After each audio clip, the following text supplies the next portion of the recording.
자, 2번 문제를 풀겠습니다. 2번 문제.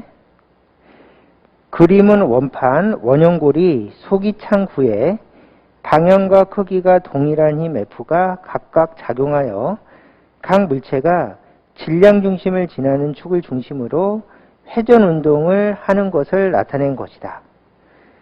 각 물체의 질량은 M, 반지름은 R로 동일할 때 각 물체의 가까속도의 크기를 바르게 비교한 것은.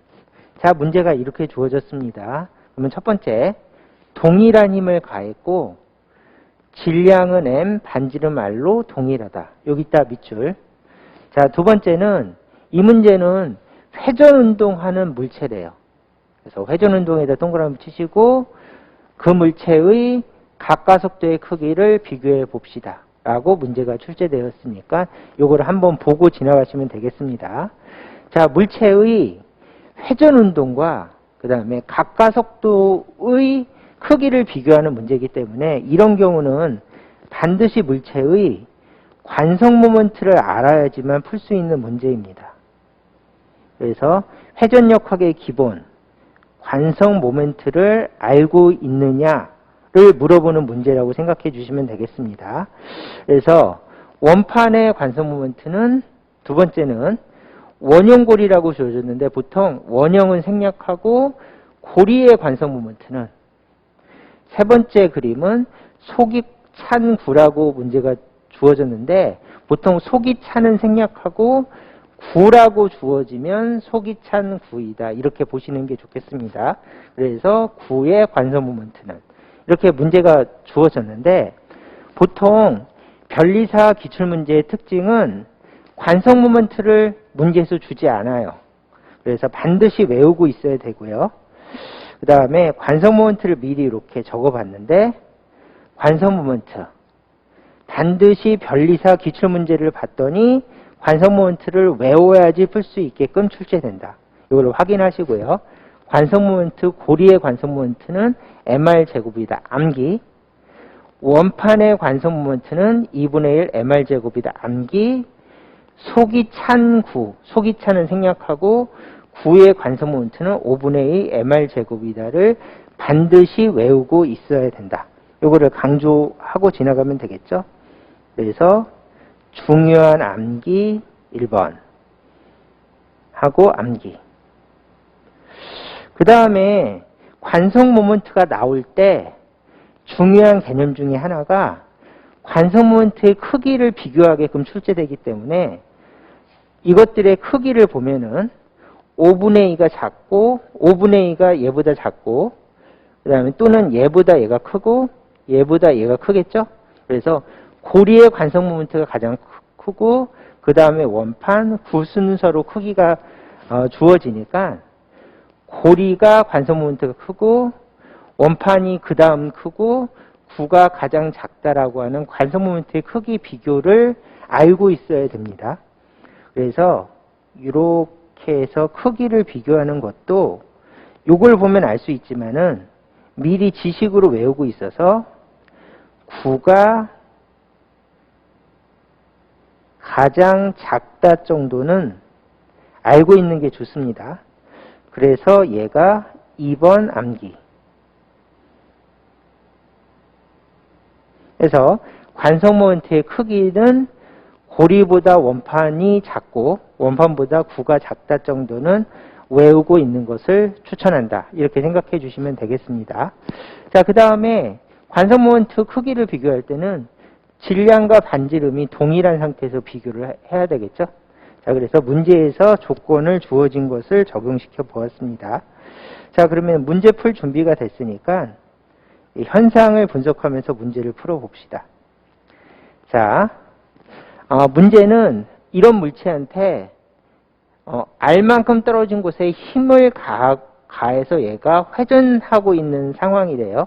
그러면 여기 그림에다 단순하게 그리면 여기가 회전축인데 이 회전축에다가 이 회전축에서 거리 R만큼 떨어진 곳에 힘 F를 가해서 그러면 어떻게 되겠습니까? 그러면 여기가 회전축인데 거리 R만큼 떨어진 곳에 힘 F를 가하면 이 물체는 이렇게 돌게 됩니다. 반시계로. 그러면 물체가 회전한다는 뜻은 각가속도로 운동할 수 있다는 뜻이니까 알파라고 적고 각가속도 운동을 하고 있는 현상이다 라고 해서 요거를 분석해서 답을 구하래요. 그러면 얘는 회전 운동하니까 회전 운동 공식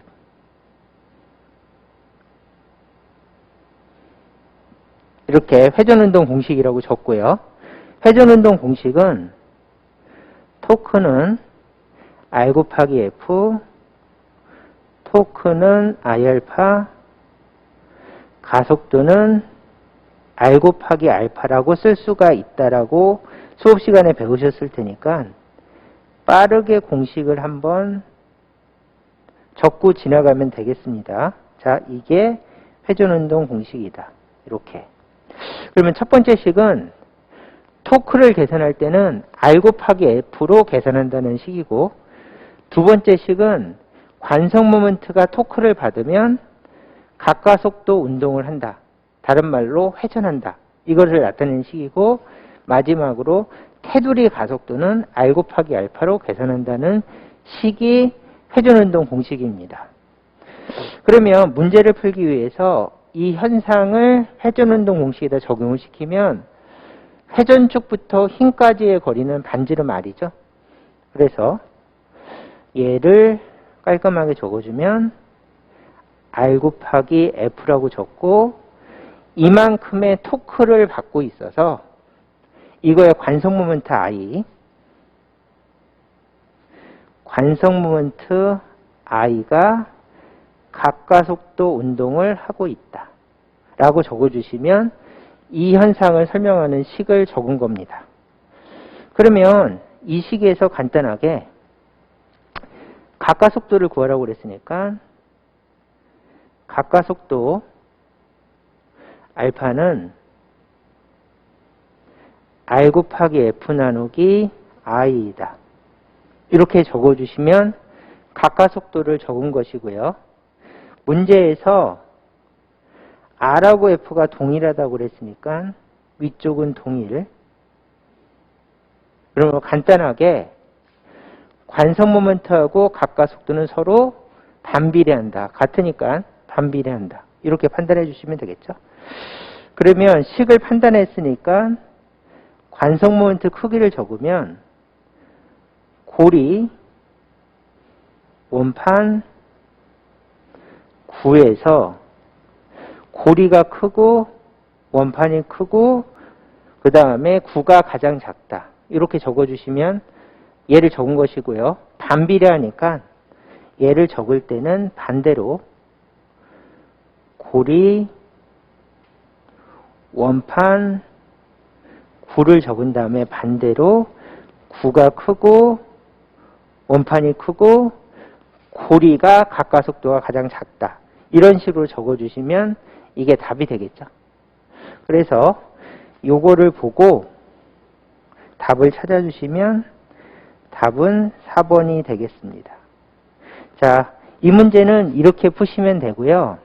마지막으로 중요한 개념 하나만 정리하고 넘어가면 이 문제를 해석하니까 결론적으로 이거죠. 관성 모멘트하고 각가속도가 서로 반비례한다. 이게 이 문제의 결론, 이 문제 풀이의 결론이었죠. 그러면 뒤로 가셔서 내가 관성 모멘트하고 관성 모멘트의 크기를 비교한 걸 알고 있으면 이거 가지고 문제를 풀 수가 있다는 것이죠. 그러면 이거를 식으로 간단하게 나타내면 관성 모멘트는 회전 질량이라고 부르는데 관성 모멘트가 작으면 회전을 잘한다. 이거를 다른 말로 회전을 잘한다는 각가속도 알파가 크다. 이렇게 이해하시면 되겠죠. 그래서 원래 이게 회전 질량의 가장 기본 개념이죠. 그래서 관성 모멘트가 작으면 회전을 잘하기 때문에 가까속도가 크다라고 볼 수가 있다고 하는 회전 질량의 기본 개념을 이렇게 식으로 증명한 것이다 라고 이 문제를 생각해 주시면 되겠습니다.